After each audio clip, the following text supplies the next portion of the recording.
Madhya Pradesh Congress media विभाग के अध्यक्ष मुकेश नायक ने राज्य सरकार की सोलर पंप योजना को लेकर गंभीर आरोप लगाए। उन्होंने कहा कि किसानों से 90% सब्सिडी का वादा किया गया था, लेकिन वास्तविकता में उन्हें भारी बैंक ऋण के बोझ तले धकेल दिया गया। उपलब्ध बैंक दस्तावेजों का हवाला देते हुए उन्होंने बताया करीब 4 लाख से अधिक की परियोजना लागत पर किसानों को केवल लगभग 1.09 लाख की सब्सिडी मिली, जबकि 2.53 लाख का बैंक ऋण उनके नाम पर स्वीकृत हुआ और 84 महीनों तक लगभग 3,987 प्रतिमाह ईएमआई तय की गई। कांग्रेस ने सवाल उठाया कि यदि 90% सब्सिडी का दावा किया गया था तो किसानों पर इतना बड़ा कर्ज क्यों डाला गया। वास्तविक सब्सिडी प्रतिशत क्या है और क्या किसानों को पूरी जानकारी दी गई थी। पार्टी ने यह भी पूछा कि क्या सोलर कंपनियों को भुगतान बैंक के जरिए पूरा हो चुका है, कहीं बिचौलियों या कमीशन खोरी की भूमिका तो नहीं रही, और क्या सरकार इस पूरे प्रकरण की स्वतंत्र न्यायिक जांच कराएगी। बयान में कहा गया कि प्रदेश के कई ग्रामीण इलाकों में किसान आज भी पर्याप्त बिजली के लिए संघर्ष कर रहे हैं। ऐसे में सोलर योजना राहत का माध्यम बननी चाहिए थी, लेकिन ये किसानों को कर्जदार बनाने वाली योजना बनती दिखाई दे रही है।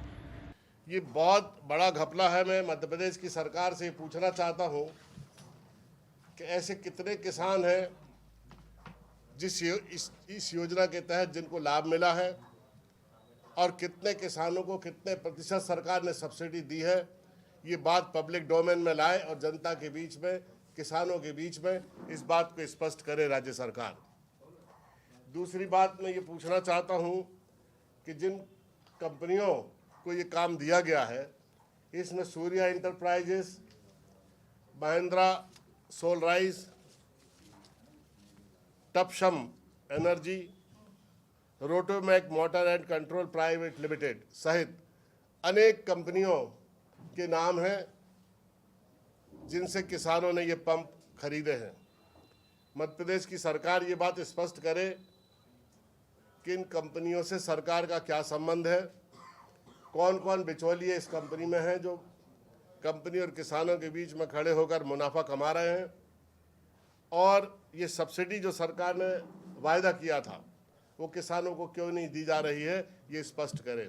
एक और बात मुझे कहना है, 90% सब्सिडी दी जाएगी, इसका बहुत प्रचार प्रसार पूरे मध्य प्रदेश में भारतीय जनता पार्टी की सरकार ने किया।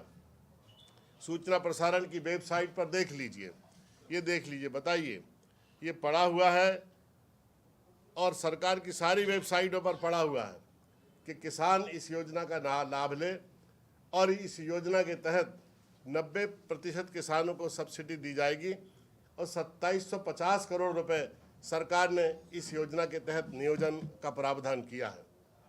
लेकिन क्यों सब्सिडी नहीं दी जा रही, कितने किसानों को इस योजना का फ़ायदा मिला है, और ये लोन जो 8.30% की दर से, ब्याज दर से किसानों के ऊपर लगा है, इसका जिम्मेदार कौन होगा। और किसान जो प्रतिमाह इस पर आने वाली जो 3400 रुपये की जो प्रतिमाह आने वाली जो इसकी ईएमआई है 3,987 रुपये, 3,987 रुपये प्रतिमाह ईएमआई जो आएगी, और ये 84 महीनों के लिए ये ईएमआई है, इसको कौन चुकाएगा।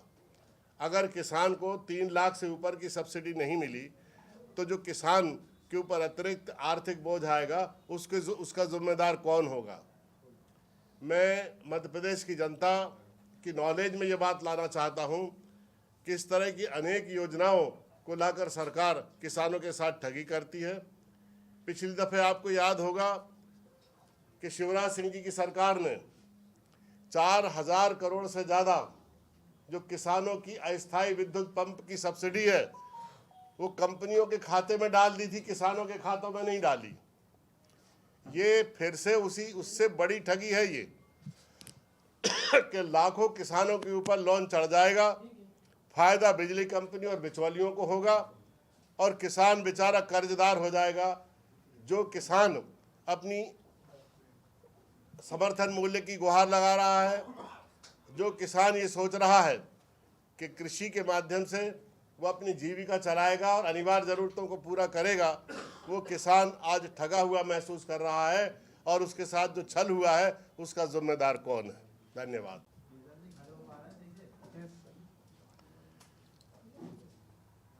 उपस्थित सभी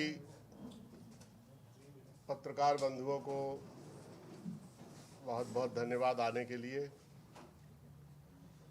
और ये हमारे साथ प्रवक्ता उपस्थित हैं, राहुल राज शर्मा जी, बुंदेला जी और मिश्रा जी, शहरयार खान।